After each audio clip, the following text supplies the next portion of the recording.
este videocast. Nesse episódio, nós vamos falar sobre uma doença crônica, inflamatória, dolorosa e que ainda é muito pouco compreendida: a hidradenites suppurativa.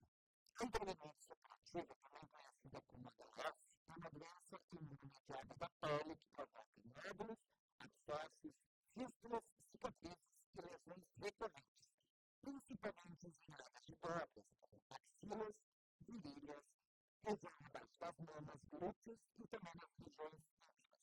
Além do físico, a doença pode causar um impacto profundo na autoestima, na saúde mental, na vida profissional e nas relações afetivas e na qualidade de vida das pessoas.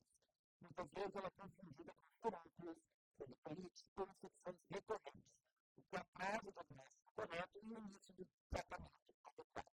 Nos últimos anos, houve avanços terapêuticos importantes, com novas possibilidades de tratamento para casos moderados a graves, incluindo terapias biológicas e medicamentos em desenvolvimento.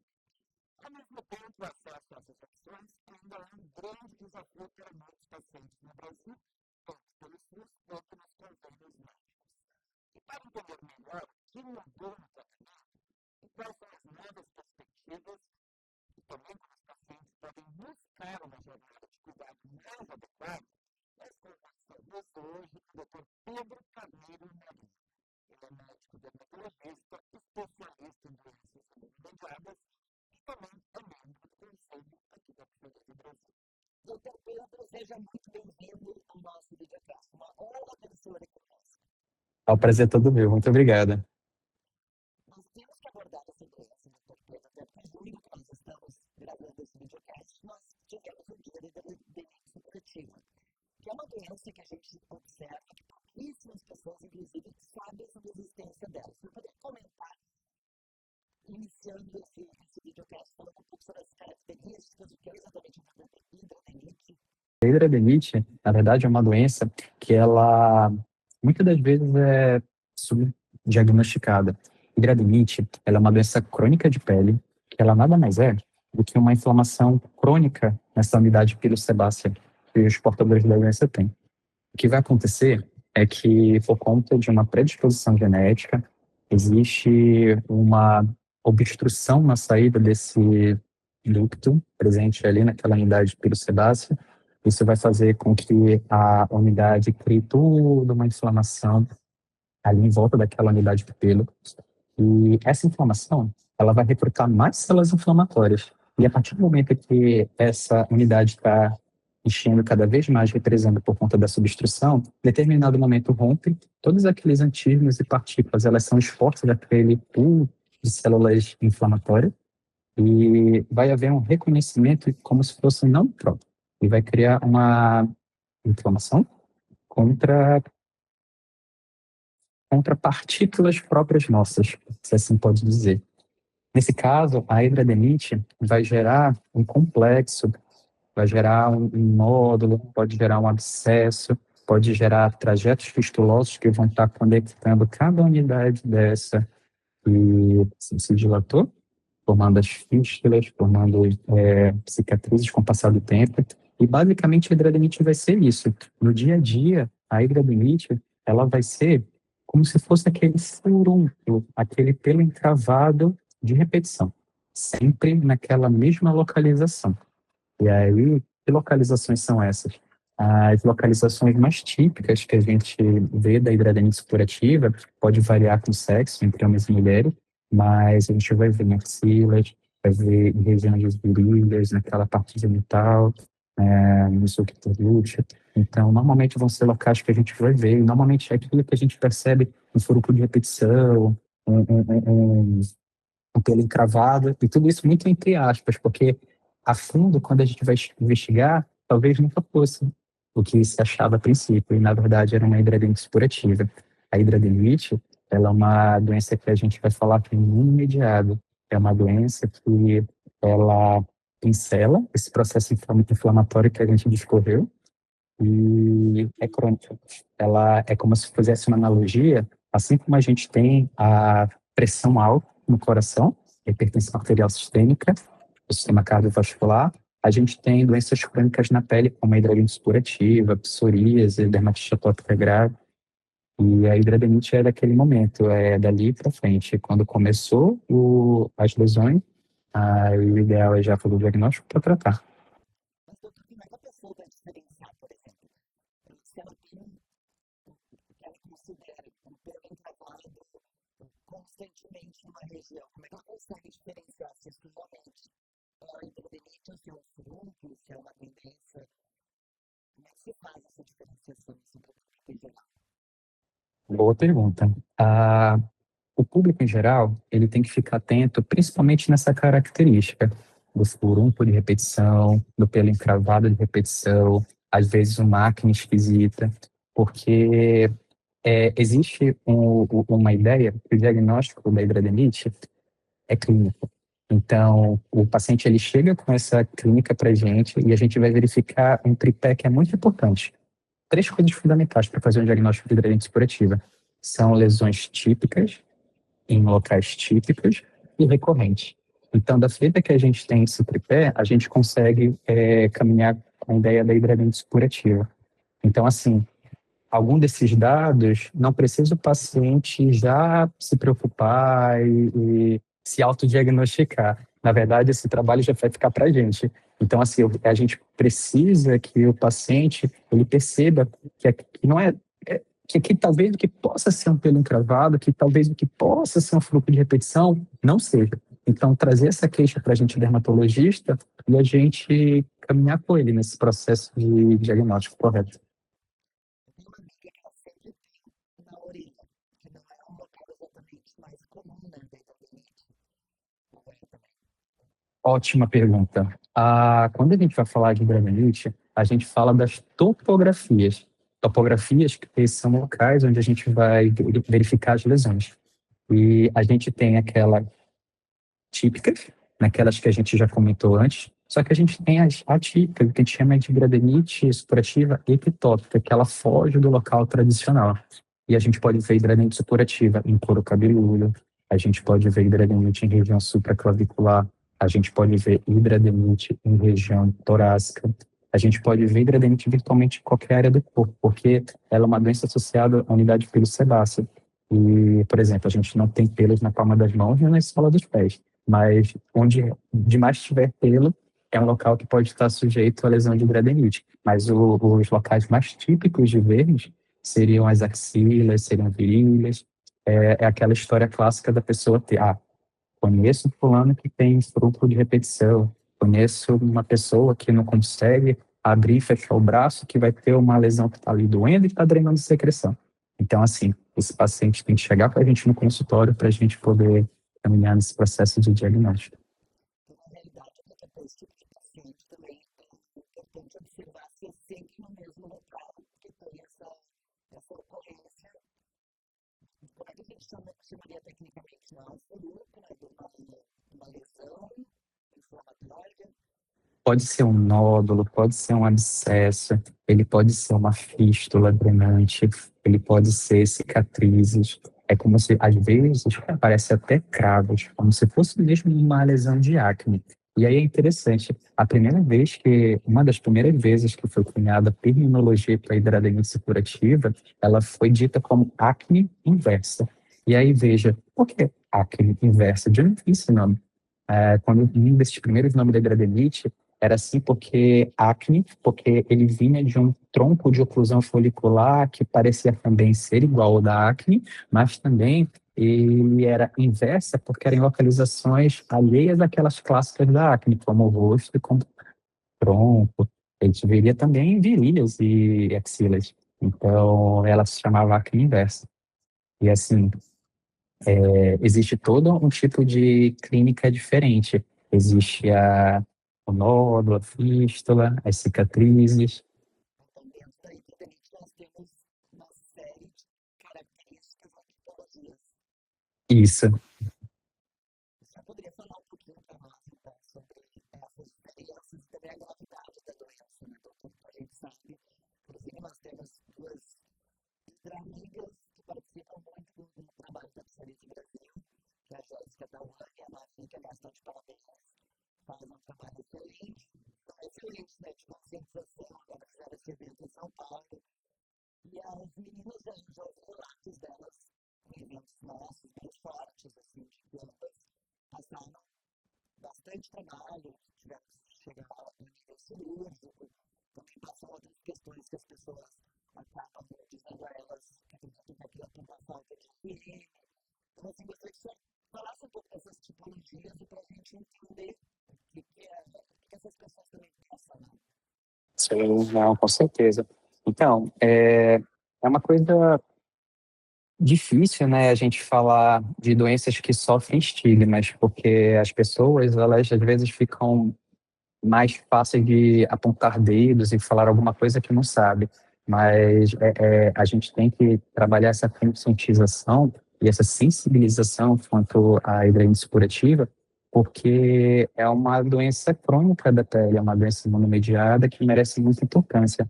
A hidradinite, ela contempla lesões de pele que elas são consideradas primárias e secundárias. Dessas lesões típicas da hidradinite, das primárias, a gente pode falar de nódulos, que são lesões esféricas, elas podem ser inflamatórias ou não, geralmente são sólidas e costumam ter um tamanho maior de 1 centímetro. Já as secundárias das lesões da hidradinite, a gente pode falar dos abscessos, e o conteúdo desses nódulos já entrou em flutuação e agora são lesões agora preenchidas com líquido, são sensíveis, avermelhadas na pele. E a gente também fala de túneis, que é um trajeto linear, pode se abrir na pele, está relacionado com a fístula. E a fístula é essa, que é esse buraco de drenagem da lesão, esse orifício de drenagem da lesão, ele geralmente vai estar associado a uma maior gravidade. A presença dela já define para a gente que já é um caso moderado a grave. Então, mesmo paciente de hidradinite que tem só uma única lesão, já tem uma só fístula, a gente já considera como sendo caso moderado a grave e já precisa de muito mais atenção ainda. E assim, quando a gente fala da hidradinite, a gente não pode deixar de falar de situações muito importantes, que é o impacto na vida, na qualidade de vida de quem tem hidradinite. Existem 3 situações que a gente comenta que são ônus físico, ônus socioeconômico e também o ônus psicológico. E aí, por exemplo, quando a gente fala do ônus físico da hidradinite supurativa, uma das coisas principais que a gente vai falar é dor. Quem tem hidradinite, nesse processo de nódulo, nesse processo de fístula, nesse processo de abscesso, a maioria dos pacientes reclama de dor, reclama da drenagem, reclama das feridas. E, assim, é muito impactante. Imagina, você está trabalhando, mas está preocupado pela sua lesão de pele que está doendo e está limitando o seu movimento do membro que está cometido. Pode estar também na doutora, tem a questão do dor, do pulso, da inflamação ali. Exatamente. E aí a gente puxa para o ônus psicológico da doença, da hidradinite supurativa, porque ela carrega consigo o paciente que, por todos esses aspectos da dor e do impacto emocional, eles podem ter uma incidência maior de depressão, da tristeza que isso pode causar, do estigma social, a gente pode verificar que impacta em autoestima, em qualidade de sono. Então, não é só um ônus físico, mas também um ônus psicológico da doença. E veja, a gente falou também dessa questão do trabalho. É importante a gente falar que essas pessoas, quando estão em atividade da doença, quando estão sofrendo com esses impactos físicos e psicossociais, elas também vão ter impactos financeiros, porque aquele paciente, naquele dia, resolveu não trabalhar. E assim, não é porque ele resolveu não trabalhar porque não quis trabalhar, mas é porque ele não conseguia trabalhar. A gente tem todo o protocolo para tratamento das formas leves, moderadas e graves, e o nosso papel aqui é, como médico, avaliar esse paciente como um todo, estadiar, classificar esse paciente dentro das classificações da hidradinite e fornecer a ele o melhor tratamento. Então, nós estamos falando dos tratamentos. O que nós temos hoje de tratamento de casos, seja pelo sistema público e também pelo sistema privado? O que esses pacientes contam com tratamentos para auxiliar nessa jornada? Uma ótima pergunta. Agora que a gente entrou nesse âmbito de tratamento, é muito importante a gente falar primeiro que tem tratamento. Esse paciente ele não está descoberto. Então, a gente segura na mão desse paciente e começa a caminhar um trajeto mostrando uma nova perspectiva. E aí, assim, antes da gente também entrar no quesito do tratamento per se, é importante também a gente abordar que a hidradente supurativa, ela não é uma entidade avaliada única e exclusivamente pela dermatologia. Ela deve ter uma abordagem multidisciplinar. Então, é o dermatologista ali fazendo o diagnóstico, na frente com o tratamento, mas é também ter um nutricionista para ajudar na questão da alimentação, ainda mais hoje que a gente entende que nas doenças imunomediadas, o sobrepeso, ele vai estar relacionado numa intensificação do processo inflamatório. Então, o nutricionista consegue ajudar esse paciente também, terapeuta ocupacional consegue auxiliar esse paciente também. A hidradinite, ela é uma doença que ela carrega consigo outras comorbidades. São pacientes, às vezes, que tiveram uma incidência maior, por exemplo, de diabetes mellitus ou de uma síndrome metabólica. Então, também vai da nossa parte investigar outros aspectos desse paciente. De repente, um paciente tem uma maior propensão de ter uma doença inflamatória intestinal. Então, recrutar para a avaliação desse paciente um apoio de um gastroenterologista, a recrutar o apoio de um clínico geral. Então, a primeira coisa é entender que tratar a hidrademite não é tratar uma entidade de uma única frente de batalha. Na verdade, ela é multifatorial, são várias pessoas para atuar e ajudar o tratamento da hidrademite. Dito isto, aí a gente vai falar sobre o tratamento. As terapias Mas existentes. Não, mas isso, interessante. Na realidade, então, o paciente que o senhor faz essa análise completa de outras possibilidades, comorbidades que ele também tem. isso. Eu sempre gosto de falar para o paciente que a gente não está vendo uma coisa única, exclusivamente só. A gente está vendo uma doença, a hidrademite, e a gente vê relações com. Eu falei de depressão naquela parte do ônus psicossocial. Então, às vezes, ela é um paciente que traz consigo algumas questões que a gente pode recrutar o apoio de um psiquiatra para ajudar nesse tratamento. Às vezes, aquele paciente da hidrademite é um paciente que tem uma predisposição para ter também uma síndrome metabólica, ali está no sobrepeso. Então, vale a pena recrutar aquele clínico geral para auxiliar no nosso tratamento. É um paciente que pode ter ali um risco de ter um diabetes mellitus. Então, a gente vai recrutar também um clínico geral, um endocrinologista, é um paciente que pode ter uma doença inflamatória intestinal, porque a gente está falando do campo das doenças imunomediadas, e às vezes também está ali ligado a uma síndrome de Crohn, uma hepatite ulcerativa. Então, se for o caso, a gente faz a anamnese, pergunta, e se tem sinais, a gente pode encaminhar para o gastroenterologista. Então, assim, é reconhecer o paciente como um todo. A gente não está diante do paciente e está vendo uma pele. A gente está vendo a Maria, a gente está vendo o João. Então, a gente não está vendo a doença. A gente tem que tratar, então, a pessoa como um todo. E como estamos hoje no Brasil, esses pacientes, como eles estão sendo atendidos, o que nós temos de políticas públicas?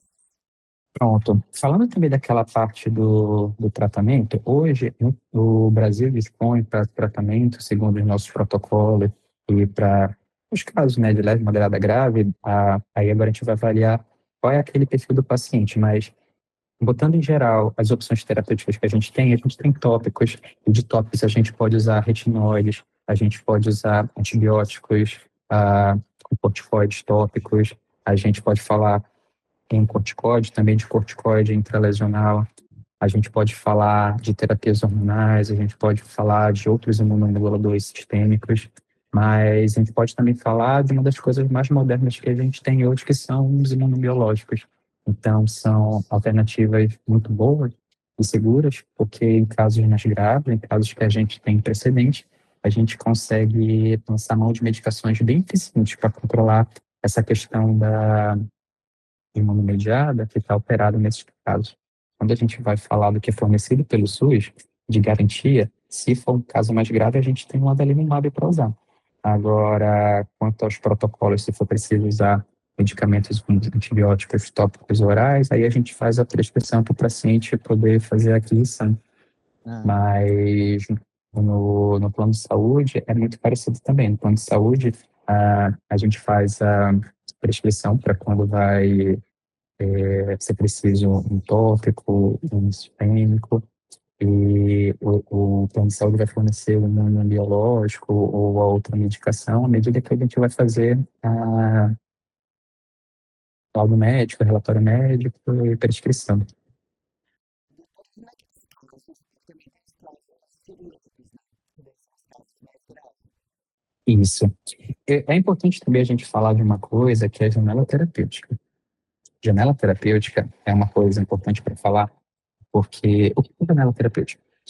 Janela terapêutica é o nosso alvo que a gente tem como objetivo tratar. E essa janela terapêutica no paciente é o mais precoce possível, quando a gente tem as lesões iniciais, quando a gente tem aquelas lesões, elas ainda são nódulos, que elas ainda não viraram cicatrizes. Esse vai ser o nosso objetivo principal de tratar, que é a nossa janela terapêutica. Até abscesso a gente inclui nessa parte. Quando a gente já vê sinais de fístula, já vê sinais de cicatrizes, muito do que foi desenvolvido até ali no paciente, ainda que a gente faça o melhor tratamento com o uso do imunobiológico, ele não vai retroceder. Aquela cicatriz, aquela fístula vai ficar. Você vai frear a doença para objetivar de não ter novos ciclos. O objetivo é reduzir os flares, reduzir as crises da doença, mas você vai contemplar tudo aquilo que você conseguiu até aquele momento. E é por isso que é importante tratar nessa janela terapêutica, tratar no começo, fazer o diagnóstico precoce, fazer o melhor tratamento precoce para a pessoa melhorar de uma forma mais completa, porque se você já foge dessa janela terapêutica, você vai ver situações em que você vai tratar, mas ela vai ainda ter todas aquelas cicatrizes, todas aquelas fístulas que se desenvolveram dali para frente. E aí, nesse momento, é que entra a cirurgia. A cirurgia, ela vai ser ela vai auxiliar o paciente a tirar essas lesões que ficaram residuais, porque isso aí, remédio nenhum vai conseguir resolver. Já fugiu da janela terapêutica, então você vai ter que tratar tirando.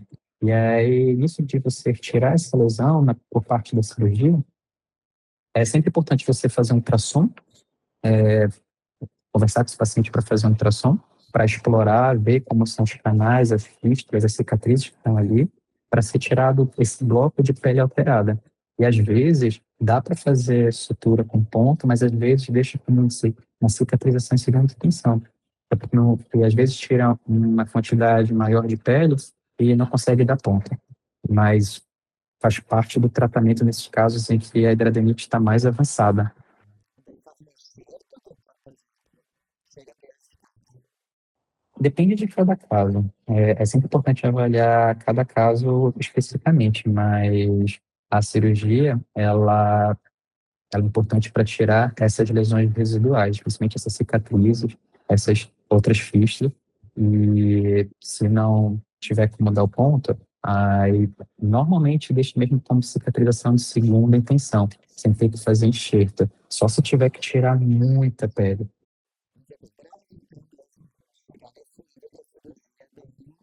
E tem pacientes que estão nesse nível. O principal problema da hidradonite é quando ela se torna crônica mesmo, quando ela já demora para ser diagnosticada, demora para ser tratada, é que a hidradonite, ela pode mutilar o órgão que ela está afetada, a área que ela está afetada. Como assim que ela pode mutilar? Com cada processo de inflamação, com cada processo de cicatrização, a gente vai estar falando de unidades pilosebáceas que elas não somam, elas vão estar lá. Imagine como se fossem balões. É um balão que ele enche, ele desincha. Só que o balão continua lá. Ele enche de novo e desincha. Enche de novo e desincha. E nesse processo de drenar essa secreção, ele pode ir aumentando, criando novos trajetos fistulosos, novas cicatrizes. E quando você vê toda a estrutura que está cometida, como por exemplo maxila, essas cicatrizes, trajetos fistulosos, eles podem estar tão complexos que eles podem limitar a abertura de um braço. Então, o braço que vai ter uma amplitude de abrir até aquela configuração vai ser diminuída. E aí, as cicatrizes vão mutilar aquela estrutura. porque você vai estar impedindo dela ter aquela envergadura que ela tinha antes. E esse processo como um todo pode também estar associado à dor, pode estar associado à drenagem, todos aqueles outros impactos que a gente discutiu. Então, é muito importante tratar a hidrademite precocemente para não chegar nesses casos mais graves. As pessoas não têm conhecimento, consciência, é uma doença muito subdiagnosticada. Quando eu disse que você comentar se sabe a diferença entre gênero, mulher, homem, desenvolve mais, questão de idade também. Ótima pergunta. Quando a gente vai falar sobre a epidemiologia, que é o que a gente chama desses nossos dados populacionais a respeito da hidrademite, primeiro eu vou falar uma coisa que é muito importante. A hidrademite é uma doença subnotificada. Hoje, talvez, gira em torno ali de 0,4% da população, de uma estimativa mundial por alto. Acho que provavelmente é muito mais do que isso. Mas ela é uma doença que normalmente a gente vai ver o início dela na fase adulta. Então, a partir de 20, 30 anos. Geralmente tende a acontecer depois da puberdade. Quando a gente vai falar sobre sexo, a hidrademite, ela costuma ter uma prevalência maior no sexo feminino. A gente vê em alguns estudos mostrando uma proporção que chega até de ser de 3 para 1. Então, 3 mulheres para um homem. Agora, tem também outros estudos que mostram que esse valor pode chegar mesmo a 1 para 1, mas a gente tem um entendimento que possa ser uma maior prevalência no sexo feminino do que no masculino. E quando a gente também fala que ela é uma doença imunomediada, tem um peso de predisposição genética, é importante também a gente falar que um padrão de herança autossômico dominante ele também tem sido sugerido. Então, é uma questão genética da doença. Existe a chance, né, de você ter aquele paciente, mas se tem aquele paciente, se você vai fazer um exercício de buscar ao longo da família, da árvore genealógica, pode ter outros casos naquela mesma família, por causa do padrão de distribuição do dragão esportivo. Então, nós estamos quase chegando no final do nosso episódio. Eu gostaria de saber qual a solução sobre o que o Brasil poderia melhorar no atendimento desses pacientes. E o senhor acha como se faz o diagnóstico lá na ponta no médico primário, fazer aquele diagnóstico, tem que ver inúmeras doenças, se o senhor acha que esse profissional está preparado também para receber esse paciente para entender o que é aquela doença. Eu acho que o maior desafio hoje no Brasil, e talvez um desafio no mundo como um todo, é fazer o diagnóstico precoce. O diagnóstico precoce é muito importante, porque muitas das vezes passa batido lesões que ficam em áreas escondidas. Então, talvez a criança ou adolescente, quando tem, ele não vai chegar e queixar para o pai ou para a mãe. Vai ficar com aquilo por um tempo porque acha que vai resolver sozinho. Então, a gente tem que ter essa sensibilidade de entender que são lesões que, ainda que tenham uma maior incidência na população adulta, depois da puberdade, pode também aparecer na faixa etária pediátrica. E é importante fazer esse diagnóstico precoce, esse diagnóstico cedo, para garantir um desfecho diferente. Garantir que aquela pessoa ela consiga ter o melhor tratamento e não ter os estigmas que podem vir juntos com a doença. Aqueles estigmas físicos, aqueles estigmas psicossociais, aqueles estigmas financeiros que vão vir lá na frente quando entrar no mercado de trabalho. Então, de novo, o que é o nosso desafio é fazer o diagnóstico precoce, é reconhecer que um furúnculo de infecção, um pelo encravado, uma acne esquisita, um cravo num local atípico, eles podem ser muito mais do que isso. Eles podem ser uma hidrademite supurativa. Então, vale a pena esse paciente conversar com o médico, trazer essa queixa para que esse processo de diagnóstico exista e o tratamento assertivo venha. Mas é muito importante. Eu vou bater sempre nessa tecla do diagnóstico precoce, porque diagnóstico precoce significa que a gente está pegando a doença na janela terapêutica perto do começo, onde são ainda lesões mais, entre aspas, simples. é quando a gente tem um nódulo, quando a gente tem um abscesso, a gente não tem as cicatrizes, as fístulas. As melhores respostas vão acontecer quando o paciente é tratado logo no começo, e para isso a gente precisa diagnosticar mais cedo. Imagina só, uma menina com 12 anos que pode ter lesões de gradient supurativa em região íntima. Imagina se ela traz o diagnóstico por 8 anos e vai chegar na fase adulta. Já pensou o impacto para uma menina que de repente, preferir não ir para uma atividade de lazer, não ir para a praia, porque aquelas lesões constrangem muito ela? E isso com certeza vai impactar o psicológico, com certeza vai impactar a questão do trabalho dela, porque afeta diversos aspectos. Então, mais uma vez, o grande desafio é o diagnóstico precoce, para a gente poder mudar o futuro. Doutor Pedro, muito obrigada. Foi realmente um prazer conversar com você.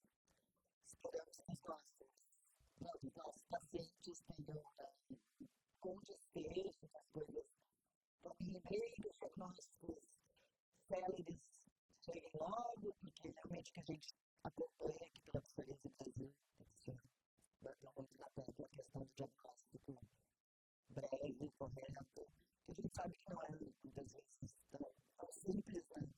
Sobretudo quem necessita desse sistema público de saúde, tem várias questões, mas a pessoa também se observar, se dá conta de que isso possa ser algo anormal, diferente, creio que é um caminho bem importante para o paciente também se controlar, né? De repente pode ser uma saída para essa questão que nós temos do subdiagnóstico. A pessoa também entender que está uma coisa estranha.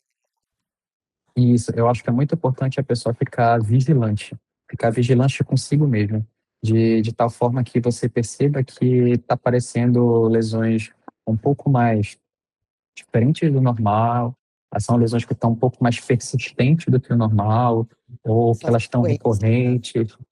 Então, assim, vale muito do paciente ficar vigilante consigo mesmo e trazer essa queixa para o médico.